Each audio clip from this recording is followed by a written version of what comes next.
Hello friend, good morning. আশা করছি তোমরা সবাই খুব ভালো আছো। আমিও খুব ভালো আছি।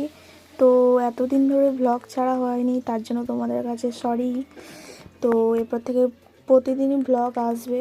তো এটা একটা রবিবারের ব্লগ ছিল। তো দিদির বাড়ি গেছিলাম দক্ষিণেশ্বর যাওয়ার জন্য। তো এখানে দেখো সবাইকে আমি বলছিলাম যে হাই করে দিতে। তো সবাই একটু হাইও করে দিচ্ছিলো।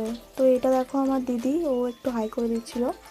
তো ভোর উঠে গেছিলাম। তো সকালের দৃশ্যটা দেখো কত সুন্দর, তোমরাও সবাই অনুভব করো। আর এই যে একটা ফুচকা তো ওকেও একটু দেখিয়ে দিলাম। তারপর আমরা স্টেশনে যাওয়ার জন্য হাঁটা দিচ্ছিলাম। তো স্টেশনের প্রায় কাছাকাছি চলে এসেছিলাম। তো খাঁড়া জংশন থেকে আমরা যাব হাওড়া। তো তার জন্য ট্রেন ধরে নিয়েছিলাম। তো ট্রেনে চেপেও গেছিলাম। তো তারপর আমরা পৌঁছে গেছিলাম দক্ষিণেশ্বর। তো দেখো